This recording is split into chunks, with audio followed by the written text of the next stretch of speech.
नमस्कार। सर्वे भवन्तु सुखिनः, सर्वे सन्तु निरामयाः। सभी सुखी हों, सभी निरोग हों, अपनी इसी कामना के साथ मैं डॉक्टर रविंद्र कुमार, आपका फैमिली फिजिशियन, आज सर्वे सन्तु निरामया के डायबिटीज सीरीज के तीसरे एपिसोड के साथ फिर हाजिर हूँ।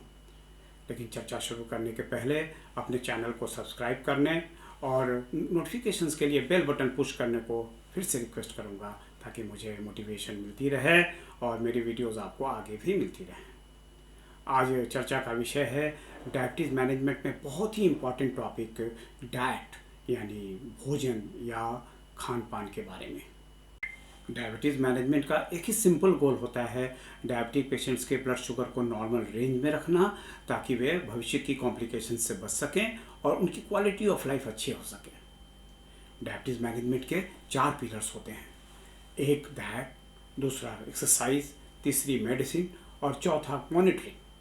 इन चारों पिलर्स से हम डायबिटिक पेशेंट्स को अच्छी तरह मजबूती से सपोर्ट कर सकते हैं। एक डायबिटीज़ के मरीज़ के लिए डाइट कितना इम्पॉर्टेंट है, इसे इसी बात से समझा जा सकता है कि जब उससे पूछा जाता है कि उसकी सबसे बड़ी समस्या क्या है, तो फूड हमेशा उसके टॉप ऑफ द लिस्ट पे होता है।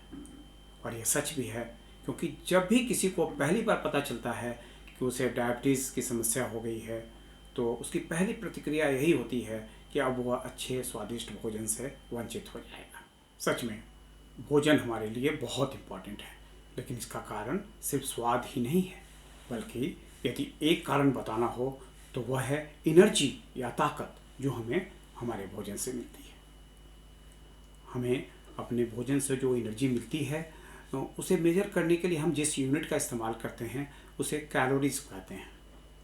और एक डायबिटिक पेशेंट में डेली कैलोरी रिक्वायरमेंट जो रिकमेंडेशन है वह है मेल के लिए 1400 to 1600 कैलोरीज पर डे और फीमेल पेशेंट्स के लिए 1200 to 1400 कैलोरीज पर डे। अपने रिकमेंडेड डेली कैलोरी रिक्वायरमेंट के लिए आप अपने भोजन की मात्रा कैसे बड़ी आसानी से डिसाइड कर सकते हैं, इसे मैं बस थोड़ी देर में बताऊंगा, जो निश्चित रूप से आपके लिए बहुत उपयोगी होगी। अब हम बात करेंगे बैलेंस डाइट यानी संतुलित भोजन के बारे में, क्योंकि कहते हैं the key to good health is a balance diet. एक बैलेंस डाइट वह भोजन है जिसमें हमारे शरीर के लिए सभी आवश्यक तत्व सही अनुपात में रहते हैं।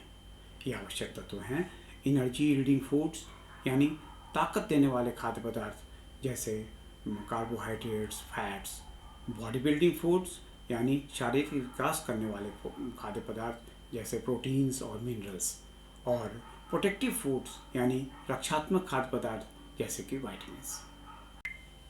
अब हम बात करेंगे उस मेथड के बारे में जिससे डायबिटिक पेशेंट्स बड़ी आसानी से यह डिसाइड कर सकते हैं कि उन्हें कितना कार्बोहाइड्रेट लेना चाहिए, कितना प्रोटीन लेना चाहिए और कितनी मात्रा फैट की लेनी चाहिए। इस कैलकुलेशन के लिए हमें इतना याद रखना है कि 1 ग्राम कार्बोहाइड्रेट या 1 ग्राम प्रोटीन से हमें 4 कैलोरीज मिलती हैं, जबकि 1 ग्राम फैट से हमें 9 कैलोरीज यानी प्रोटीन और कार्बोहाइड्रेट की तुलना में करीब करीब दुगनी कैलोरीज मिलती हैं।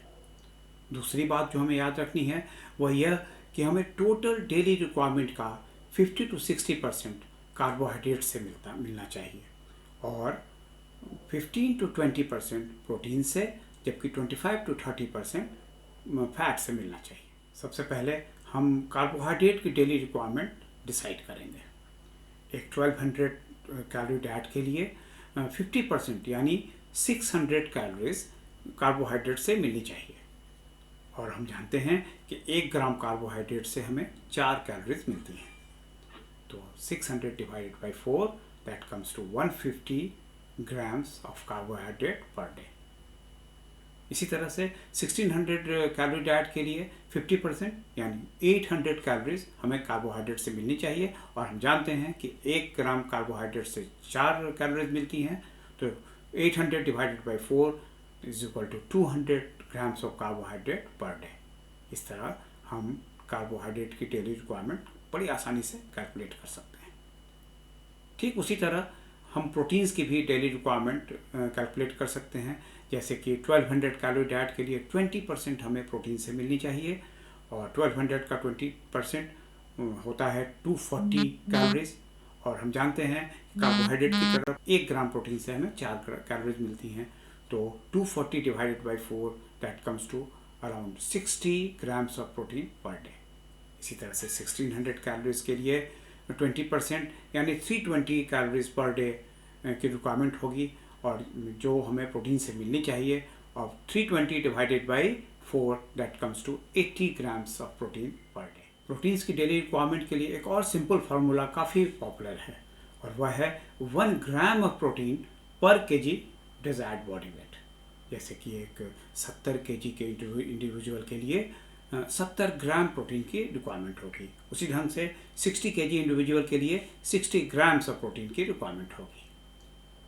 अब हम इसी तरह से फैट की भी डेली रिक्वायरमेंट कैलकुलेट कर सकते हैं। जैसे 1200 कैलोरी डाइट के लिए 25% यानी करीब 300 कैलोरीज फैट से मिलनी चाहिए, और हम जानते हैं कि 1 ग्राम फैट से हमें 9 कैलोरीज मिलती हैं।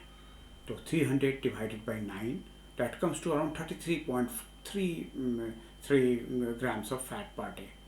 इस तरह से हम लोग 30 से 35 ग्राम फैट की रिक्वायरमेंट कैलकुलेट करते हैं। जहाँ तक क्वालिटी ऑफ फैट की बात है, तो अननेसेसरी डिटेल्स को अवॉइड करते हुए मैं इतना ही कहूँगा कि आपको सैचुरेटेड फैट्स की अपेक्षा अनसैचुरेटेड फैट को प्रेफर करना चाहिए। सैचुरेटेड और अनसैचुरेटेड फैट के बारे में आपको सिर्फ इतना ही जानना जरूरी है कि सैचुरेटेड फैट वैसे फैट हैं जो रूम टेम्परेचर पे या ठंड में जम जाते हैं, जैसे कि बटर, घी, मार्गरीन, कोकोनट ऑयल एट्सेट्रा। ये वैसे फैट हैं जो बैड कोलेस्ट्रॉल यानी एलडीएल को बढ़ाते हैं, जिससे हार्ट डिजीज़ का खतरा होता है।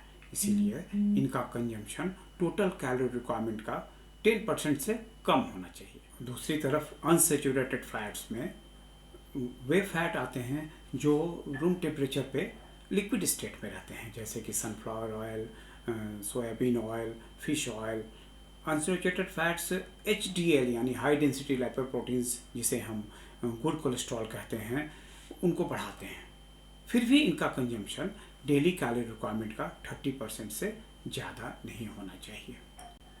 डाइट में फैट के इंटेक और कोलेस्ट्रॉल लेवल्स को लेकर के जनसाधारण में बहुत कन्फ्यूज़न है, इसलिए मैं एक छोटा एपिसोड इस पे ज़रूर करूँगा। कैलोरी कैलकुलेशन के बाद एक डायबिटिक डाइट में दूसरी ज़रूरी चीज़ होती है ग्लाइसेमिक इंडेक्स और ग्लाइसेमिक लोड। किसी भी खाद्य पदार्थ का ग्लाइसेमिक इंडेक्स ये बताता है कि वह खाद्य पदार्थ पाचन के बाद ब्लड में ग्लूकोज की मात्रा कितनी तेज़ी से बढ़ाता है। इसकी रेटिंग 1 to 100 तक होती है, जब हम इसकी तुलना प्योर ग्लूकोज से करते हैं, जिसका ग्लाइसेमिक इंडेक्स 100 होता है। यदि किसी फूड आइटम का ग्लाइसेमिक इंडेक्स 70 यानी 70 से ज़्यादा है तो उसे हाई ग्लाइसेमिक इंडेक्स फूड कहते हैं, और यदि यह 55 से कम है तो इसे लो ग्लाइसेमिक इंडेक्स फूड कहते हैं। 55 और 70 के बीच में यानी 56 to 69 ग्लाइसेमिक इंडेक्स वाले फूड को हम लोग मॉडरेट ग्लाइसेमिक इंडेक्स वाले फूड कहते हैं।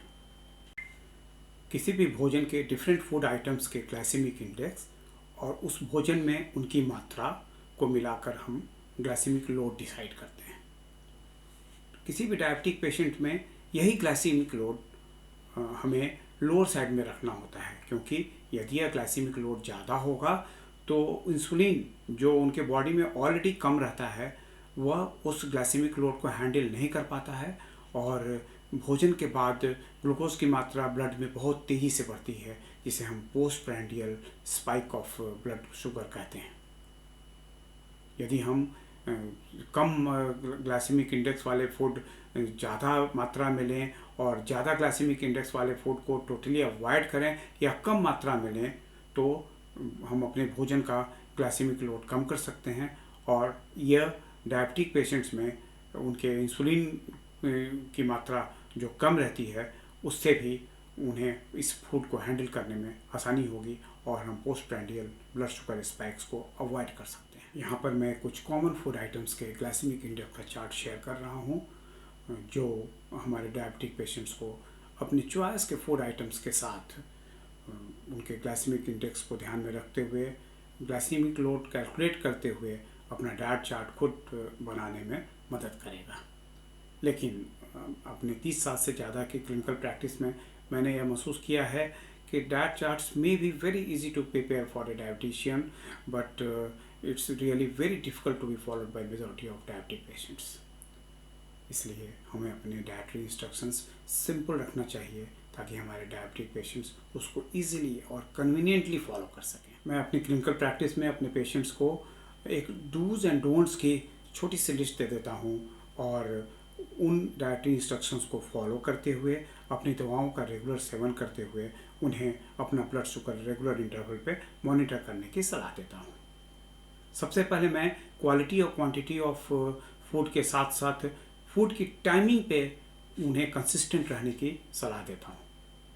ऐसा उन मरीजों के लिए बहुत ज़रूरी है जो दवाओं का सेवन करते हैं या जो इंसुलिन पे रहते हैं, क्योंकि किसी भी वजह से यदि वे समय पे सफिशिएंट खाना नहीं लें, जैसा कि व्रत, त्यौहार, उपवास, रमज़ान या किसी वजह से तबीयत खराब होने पे भोजन में कमी आ जाए, तो यदि वे अपनी दवा या इंसुलिन पहले की तरह से लेते रहेंगे तो हाइपोग्लाइसीमिया यानी लो ब्लड शुगर की संभावना रहती है, जिसमें उन्हें कमजोरी, चक्कर या बेहोशी तक आ सकती है। इसलिए भोजन नहीं तो दवा नहीं, नो फूड नो मेडिसिन। दूसरी बात जिस पे मैं ज़्यादा स्ट्रेस देता हूँ वह है स्मॉल फ्रिक्वेंट मील्स, यानी आप दिन भर के अपने टोटल भोजन की मात्रा को छोटे छोटे पार्ट्स में डिवाइड करके ज़्यादा बार खाएं। जैसे 2 या 3 बार भोजन करने के अपेक्षा यदि आप 5 बार में उसी क्वांटिटी ऑफ फूड को कंज्यूम करते हैं तो आपका ग्लाइसेमिक लोड कम होता है और आपका ग्लाइसेमिक कंट्रोल बेटर होता है। दूसरी बात जो मैं अपने पेशेंट्स को सजेस्ट करता हूँ वह है प्लेट मेथड या थाली कंसेप्ट, जो कि ADA यानी अमेरिकन डायबिटिक एसोसिएशन द्वारा रिकमेंडेड है। एक कॉमन इंडियन मील मेनली सीरियल बेस्ड होता है और चपाती और राइस या दूसरे फूड ग्रेन्स प्लेट का आधे से ज़्यादा हिस्सा ऑक्युपाई करते हैं और बाकी का हिस्सा सब्जियों या दूसरे आइटम से भरा होता है। ADA के अनुसार हमें प्लेट के इस अनुपात को बदलना होगा और सिर्फ 1/4 हिस्सा सीरियल्स यानी फूड ग्रेन्स या स्टार्ची फूड से भरा होना चाहिए और बाकी 1/4 प्रोटीन से, जो कि वेजिटेरियन या नॉन वेजिटेरियन सोर्स से हो सकता है, उससे भरा होना चाहिए। और सबसे इम्पॉर्टेंट, प्लेट का आधा हिस्सा नॉन स्टार्ची वेजिटेबल्स जैसे खीरा, गाजर, टमाटर, गोभी, साग, सैलड, इन सब से भरा होना चाहिए। यानी डायबिटिक पेशेंट्स को अपने वेजिटेबल्स का कंजम्पशन दुगना कर देना चाहिए। इसके बाद अपने फूड को कंप्लीट करने के लिए 1 कप दही या 1 गिलास लो फैट मिल्क लिया जा सकता है। डायबिटिक पेशेंट्स की थाली में ऐसे चेंजेस करके हम उनके भोजन के में फाइबर की मात्रा काफ़ी बढ़ा सकते हैं, जो उनके लिए काफ़ी फ़ायदेमंद होता है। यह फाइबर उनके आंतों से ग्लूकोज के अब्जॉर्प्शन को स्लो करता है और डिलेड अब्जॉर्प्शन होने की वजह से उनके post prandial blood sugar spikes में कमी आती है। अब ये चर्चा लंबी हो रही है, इसलिए मैं यहाँ रुकना चाहूँगा। उम्मीद है कि आज की जानकारी से मेरे डायबिटिक पेशेंट्स अपने चॉइस के फूड को सेलेक्ट करते हुए अपना डाइट प्लान कर सकते हैं और अपने ब्लड शुगर पे कंट्रोल भी रख सकते हैं। अब सर्वे संतु निरामया के अगले एपिसोड में फिर मिलूँगा। नमस्कार, स्टे फिट, स्टे हेल्दी।